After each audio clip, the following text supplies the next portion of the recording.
بسم اللہ الرحمن الرحیم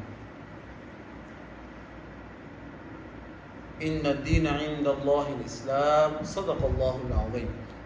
آج ہم مجموعی طور پر اسلام کی کچھ بات کرتے ہیں کہ اسلام کتنی بڑی عظیم نعمت ہے کہ انسان کو اللہ پاک نے عطا فرمائی ہے۔ اللہ قرآن میں خود ہی فرماتا ہے کہ ان الدین عند اللہ الاسلام، کہ بے شک اللہ کے نزدیک محبوب ترین دین کیا ہے، وہ اسلام ہے۔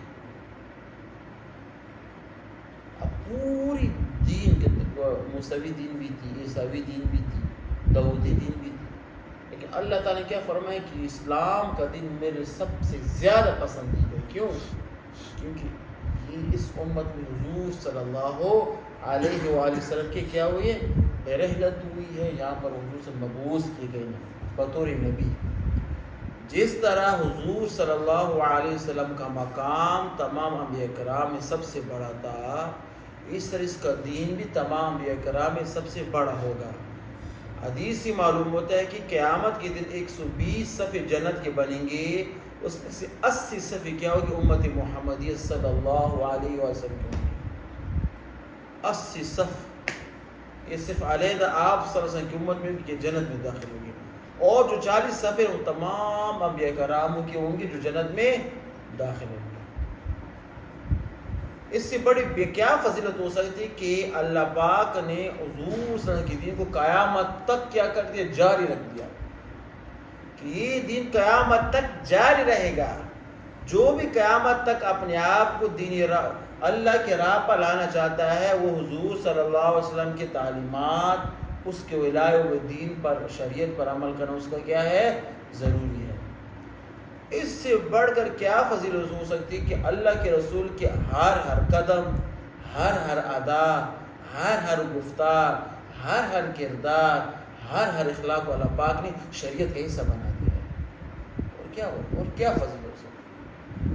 آپ صلی اللہ علیہ وسلم کا سونا، آپ صلی اللہ علیہ وسلم کا جاگنا، آپ صلی اللہ علیہ وسلم کا باتیں کرنا، آپ صلی اللہ علیہ وسلم کا مجلس میں بیٹھنا، حتیٰ کہ زندگی کا ہر سیکنڈ، ہر لمحہ آپ صلی اللہ علیہ وسلم کا جو ہے نا، اللہ پاک نے اس کو دین کا حصہ بنا دیا۔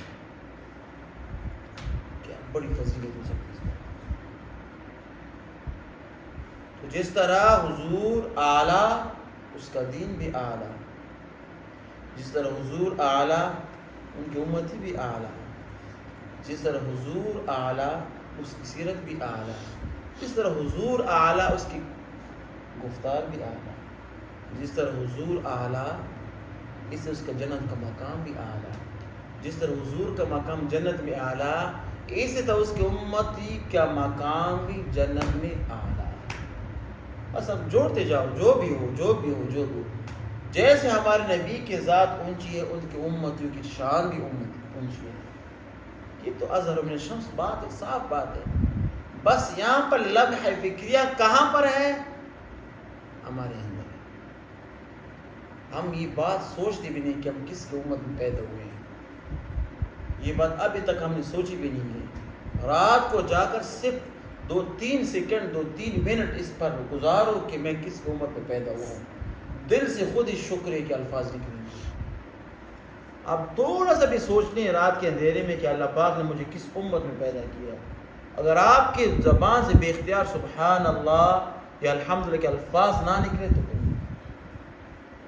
انسان خود ہی شکر گزار بن جاتا ہے کہ یا اللہ شکر۔ اس سے بڑھ کر کیا بات ہوگی کہ قیامت کے دن تمام کے تمام امت انسان کیا نفسی بولیں گے، آپ کا جو پیارا نبی ہے، آپ کا جو جن کی سنت کو آپ نے آج کل پیچھے چھوڑ دیا، وہ کہیں گے کہ امتی کہاں ہے، میرے امت لے آؤ، اس کی سفارش کر سکوں، امتی کیا ہے میرے امت لے آؤ۔ حتیٰ کہ جب اللہ پاک یہاں حضور سے سجدہ کریں گے، مقام محمود ایک مقام ہے، وہ اللہ پاک اس کو عطا فرمائے گا۔ اللہ پاک کہتے سر اٹھاؤ، کیا چاہتے؟ کہتے کہ اپنی امت کو چاہتا ہوں کہ جنت میں داخل کرو۔ کہتے کہ جاؤ لے آؤ امتی کو، جس کے دل میں ایمان ہو اس کو نکالو، پھر ہو جائے گا کثیر تعداد میں مسلمان کو جہنم سے نکال کر جنت میں لے جائے گا۔ پھر حضور صلی اللہ علیہ وسلم پھر سجدہ کریں گے، پھر اللہ پاک کو کہیں کہ جاؤ جس کے دل میں ایک دینار درہم برابر ایمان کی ہو، تھوڑا سا اس کو لے آؤ۔ اللہ کے رسول پھر جائیں گے جہنم، اور کثیر تعداد میں، لاکھوں تعداد میں جہنمی جو کہ مسلمانوں کو اس کو نکال کر جنت مل جائیں گے. پھر اللہ کے رسول پھر سجدہ کریں گے. پھر اللہ اس کو فرمائیں کہ جاؤ، جس کی دل میں رائے برابر کتنا تھوڑا سا ایمان بھی ہو، تھوڑا سا ایمان، اس کو جہنم سے نکال کر جنت مل جائے کثیر تعداد میں. پھر اللہ آخر میں قسم کھاتے ہیں کہ قسم ہے کہ جس نے بھی لا الہ الا اللہ محمد رسول اللہ پر، اس کو میں ضرور جہنم سے نکال کر جنت میں لے جاؤں گا. کتنا بڑا مقام ہے، قسم خدا کا ہم اس کا بھی شکر ادا کریں. جنت ہمارا مقصد ہے، مقصد. اس مقصد کے حصول کے اللہ کے رسول نے جتنے قربانیاں دی ہیں اس دنیا میں بھی اور آخرت میں بھی، اس کا مثال آج تک نہیں مل سکتی. اور آج کل ہم کیا کرتے ہیں؟ روزانہ سنت ختم، کہتے کہ سنت ہے اللہ کے رسول کی جو قربانیاں اس نے دی ہے اس کا تھوڑا لحاظ تو کرو نا. اس نے آپ کے خاطر اپنے آپ کو کہ خون سے رنگا ہے، خون سے.